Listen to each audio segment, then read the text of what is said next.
How are you? Doing great. So to start, I've been asking everyone this question, but one of my favorite things about Mythic Quest is I go in every season and I forget there's always going to be one episode that just makes me sob.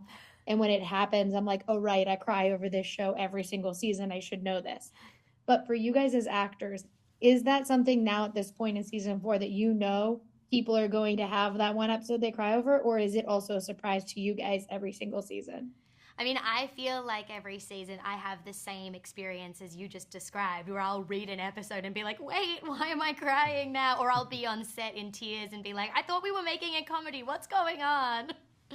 Yeah, why do you keep doing that to us? What what episode are you Yeah, made which you episode? cry? 'Cause I'm actually, curious, there are frankly. multiple ones this In this season. season, it was the penultimate one. Mm. But in past seasons, it was the one with Isaac Asimov, Yeah, and yeah, yeah. then this one before was the one with Dark Jake White Death. Yeah, Johnson. yeah, Yeah, yeah. it's like it tended to be those, but then the last two have Yeah. been just like regular episodes within the season. Yeah. But No, it it's was like I got to the penultimate, and went, oh right, I yeah, cry over it's this show important all to the us time. to have a not an episode about crying, but just one that that makes people cry, but that one that has It's important to us that people cry. yes. I want as least emotion as possible, to be clear. It makes me uncomfortable when people cry. No, but just to, yeah, one of the benefits of the show is that breakaway episode. And whether it's incredibly emotional or not, we want to touch on something that's as real as possible. And so because that was worked in the DNA of the first season, we feel like we have a real opportunity there every season that we want to make sure we use, basically. Yeah, and I love that this show allows certain characters to completely change and grow, while other characters like Joe always are going to be Joe. Like, no matter what, she's going to look out for herself. But you still have these characters who are changing so much from season one to season four now. For you guys as just actors, when you enter a scene with somebody that you've worked with now for four whole seasons, how different is it in season four interacting with those characters and getting to see how your character has also changed opposite others? I love the way that Poppy and Iron's relationship has evolved through the four seasons. I think that when you find them at the beginning of season one, they're obviously huge parts of each other's lives, but I don't think that they have yet realized that they are each other's creative soulmates. And so the audience has got to discover this, but also we as actors have gotten to discover this throughout the show. You know, you find these moments of intimacy and truth between them, and then that informs the way that you continue to play the relationship. And I think this season is no exception. Really, like, there's a spanner that gets thrown into the works of their relationship that really tests you know, the ways that they relate to each other. And I mean, Rob is just such an incredible scene partner. I feel so lucky I get to work with him. And I think yeah, like we really love bouncing off of each other, and I think that really shows in the final product.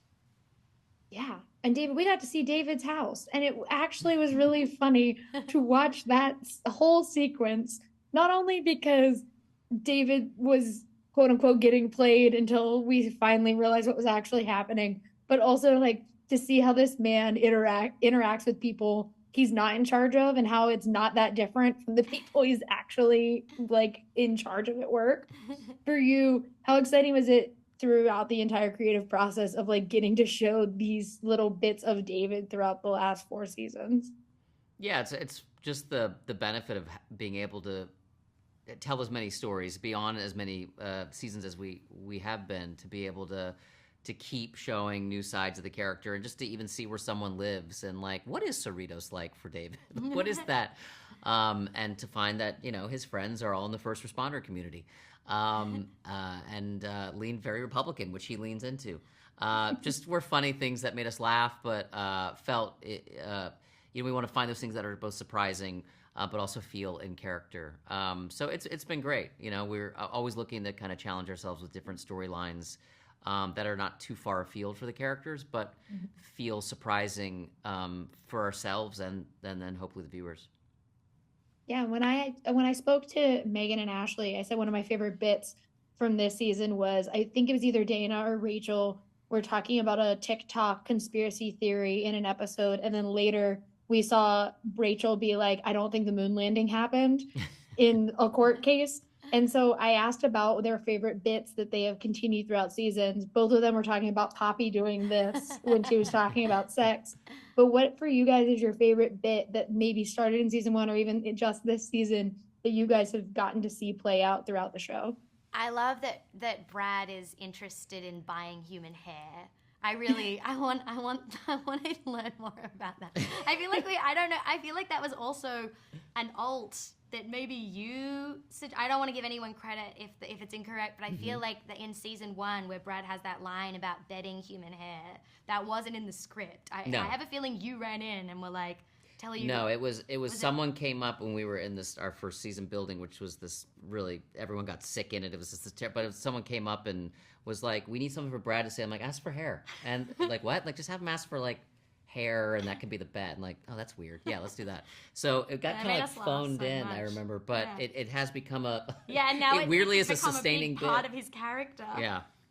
I mean, for me, we try not to tire it out, but we kind of feel we owe it for just our own amusement is for myself, singing in some form or another. My love of the 90s as being the perfect decade and my glory days just seems like, so it comes out in singing. So I don't know, we try to just throw something in and see if it makes us laugh. Singing in the elevator, things like that. Yeah. Well, thank you guys so much for talking to me. I love the show. I keep saying it makes me so sad I had to binge watch it all so I could talk to everybody because now I don't have Mythic Quest to watch, but everyone else gets to see it. So thank you guys for talking with me about season 4 today. Thank you. Thanks so much. You have a great one.